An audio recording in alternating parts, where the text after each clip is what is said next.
Hello, welcome to my YouTube channel. My name is Kayode Gideon Balogun. On this podcast, we'll be talking about DIY building cost estimates, construction, and maintenance. What your artisans don't want you to know. This podcast is to enlighten the general public to have idea of what building construction is about, how to estimate, what maintenance is about, to get insight into what artisans are doing if they are working for you, so that when they are speaking, you get an idea of what they are talking about, and when they are working, you'll be having an idea of what they are doing, so that they won't be doing the wrong things and you will think they are actually doing the right things. Once again, I welcome you. My name is Kayode Gideon Balogun, and I am a building technologist. I'm a trained building technologist, and in this podcast, from time to time in all the episodes, I will be speaking on various aspects of construction and building that will interest you. Sit back and let us enter into this episode and learn.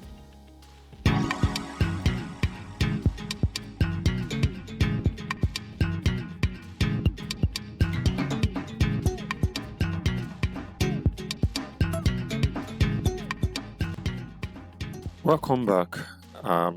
Today we are looking at tiles, and I want to remove some myth, or let me say a myth around tiling that people already have. It is something that people believe that when you tile a surface, actually you are waterproofing the surface, but no, it is not so. Tiling doesn't waterproof a surface. So today I'll be talking about tiling, floor or wall tiles. I'll be giving you tips on common myths that tiles help to prevent water from passing through a surface. Many artisans advise people to tile a surface they don't want water to touch or to penetrate. Tiling do not give absolute resistance to water.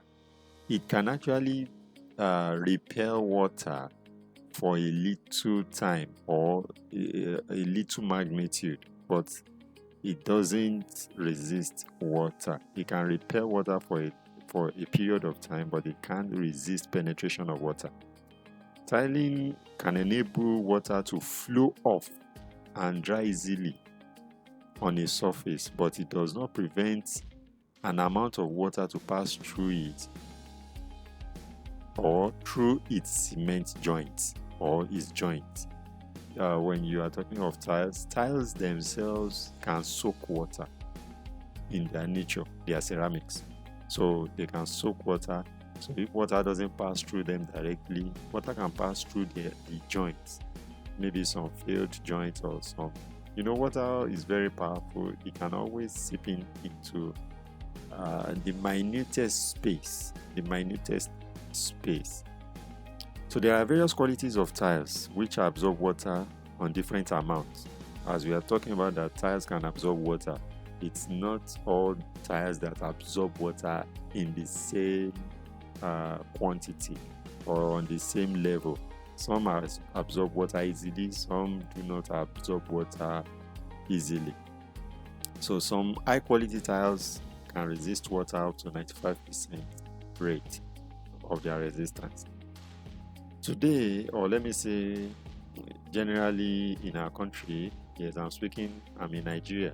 So for those who will be watching or listening from other countries, in Nigeria, where I reside, I see many people tile floors and walls of spaces, rooms, their conveniences, bathrooms, and so on.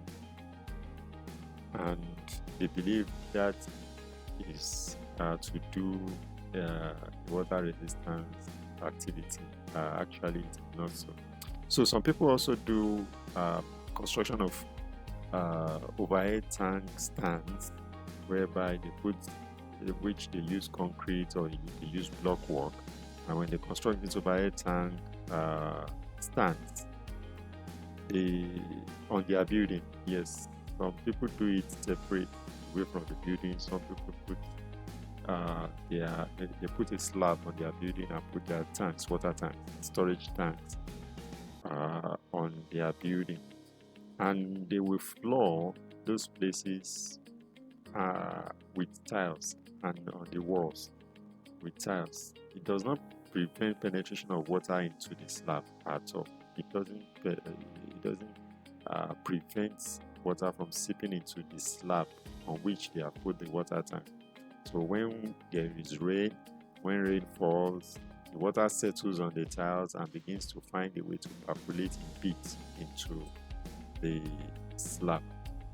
This penetration can only be prevented if the tiles are laid with water-resisting cement or incorporating water-resisting felt below the tiling. So if you actually don't want water to go through the tiles, then you need to spend more.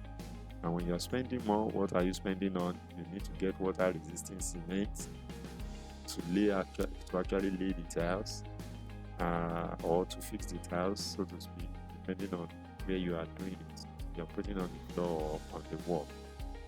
Then if you are not doing that, or with the two, you can combine the two using water-resisting cement and incorporating water-resisting felt. Yes, felting the surface before tiling will also go a long way to prevent percolation of water. So a combination of the two, or the use of one of the two, can still be of help. So that's my tip for today on today's podcast, to enlighten us on a particular section of construction or maintenance. This actually borders on maintenance issue, where when you construct your building and you put your tank on your building, you begin to face maintenance problems of leakages on the slab. So to prevent all those, you need to have an idea of what I'm speaking about. So before you decide to put your water tank, your water storage tank on your building, then you need to consider spending money on making sure that the top is truly water resistant. And if you can't do that, you can always put your water tank out away from the building, some distance away from the building, using stanchions, or you construct columns, what people generally call pillars, to hold the slab. You raise it up, or you use pipes, stanchions, and so on to be able to fix that. So next week, by God's grace, I will be looking at another topic in this podcast: DIY building cost estimates, construction, and maintenance. DIY being do it yourself. Yes, when I say DIY, I mean do it yourself. So there are some things you can always do yourself when your artisans are around or not around, or when you want to give them jobs. So not everything they can do for you. You also can actually do some few things which do not actually require professional touches particularly. So if you have any question, you are free to leave a comment on this podcast, on this channel. I will put a link also for my WhatsApp number, so that you can send me a WhatsApp message if you need some clarity and consultation on the subject matter. So till next time, next week, when we be here again to enlighten you on some other things. God bless. Once again, my name is Coyote Gideon Balogun. I'm a building technology expert. Thank you very much.